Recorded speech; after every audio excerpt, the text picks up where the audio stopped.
English के words हैं, बचपन से बोलते आए हैं, लेकिन जब गलत प्रोनाउंस करते हैं तो इम्प्रेशन थोड़ा सा गड़बड़ हो जाता है।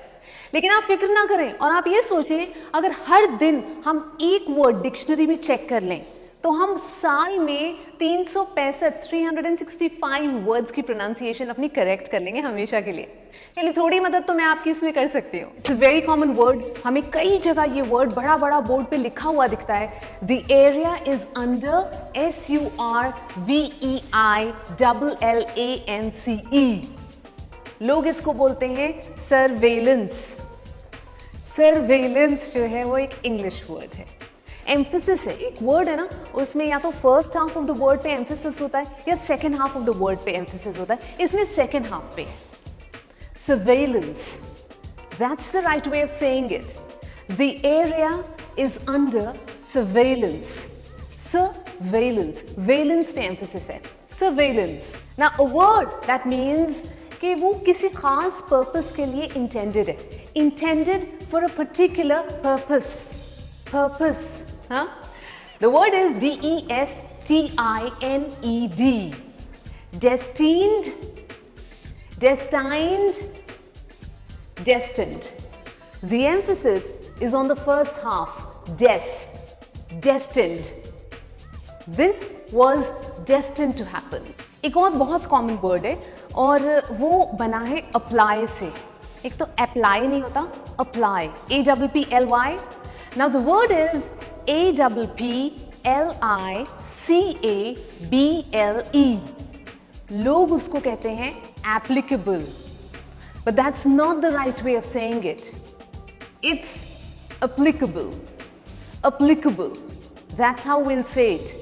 कि उन लोगों पर ये law applicable नहीं है, applicable है. The law is applicable on a certain section of society.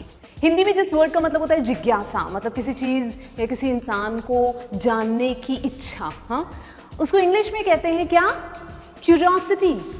A lot of people say curiosity, and that's not the right way of saying it. CURIOSITY is not curiosity, it is curiosity. Curiosity. Curiosity. Curiosity? नहीं. Curiosity. अब इस word को जब कोई गलत से बोलता है तो मुझे उस पर गुस्सा नहीं आता, मुझे हमारे हिंदी न्यूज़ चैनल्स पे गुस्सा आता है, क्योंकि अच्छा खासा इंग्लिश वर्ड को उन्होंने अपनी एक प्रोनाउंसिएशन दे दी। DENGUE, वो जो बीमारी है, जो ट्रॉपिकल डिजीज़ है, जो कि बेसिकली एक मच्छर की वजह से होती है, उसको डेंगू डेंगू डेंगू डेंगू लोग क्यों बोलते हैं? I don't understand. It was never dengue. The right way of saying it is dinghy. Dinghy is the correct pronunciation. किसी को डेंगी हुआ है, लेकिन मैं कितनी बार भी बोलूँ ना उसे डेंगी हुआ है, चार और बोलते उसे डेंगू हुआ है। डेंगू गलत है, डेंगी सही है। और आप जब सही कहना शुरू करेंगे ना, शुरू में आप अकेले ही होंगे, लेकिन फिर एक ऐसी जगह होगी जहाँ पे सब सही बोल रहे होंगे, आप भी सही बोल रहे होंगे, और जो गलत बोलेगा वो अकेला होगा।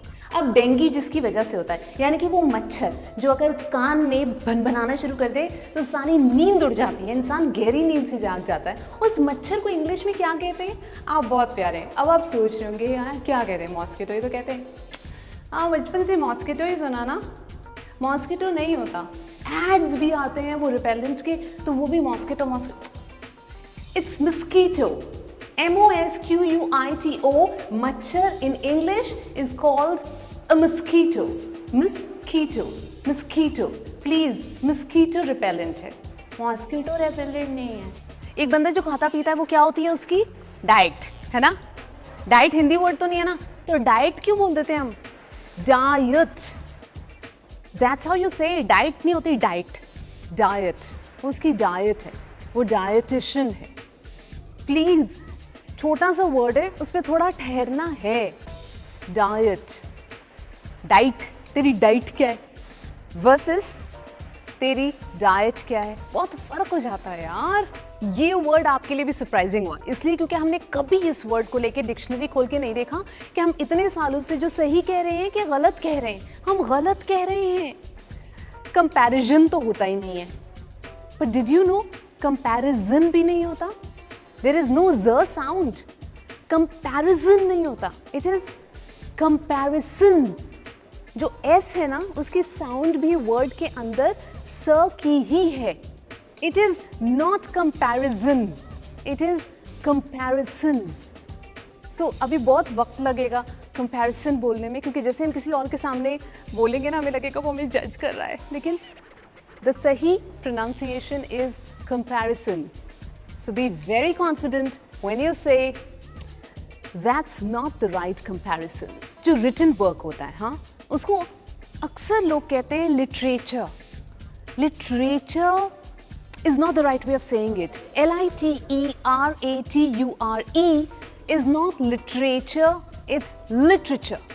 The emphasis is on lit, the first half. It's not on the second half. जब हम literature बोलते हैं तो हम रेचर पे emphasize कर रहे हैं, जबकि emphasis होना चाहिए lit पे, literature. Just say it 5 times and you'll be sorted. Literature. अब इतने आसान तरीके से मैंने आपको इन सारे वर्ड्स की प्रोनाउंसिएशन बता दी. अब इसके बाद भी अगर आपको याद नहीं होगा तो वो स्कूल मैम कहती थी ना मेरे पढ़ाने से कुछ नहीं होगा, अगर तुम रिवाइज नहीं करोगे, तो बिल्कुल सही कहती थी. इसलिए प्लीज़ आप थोड़ी सी रिविजन कर लें, एक एक वर्ड को 5-5 बार बोल लें और बिल्कुल ठीक हो जाएगा. और हाँ सुने, अगर कुछ ऐसे वर्ड्स हैं जिनकी प्रोनाउंसिएशन आप चेक करना चाहते हैं and you just feeling too lazy to check it in the dictionary, तो दे दें काम आप मुझे. आपका काम तो कर ही देती हूँ. कमेंट सेक्शन में लिख दें कौन सा वर्ड है जिसकी प्रोनाउंसिएशन आप चेक करना चाहेंगे.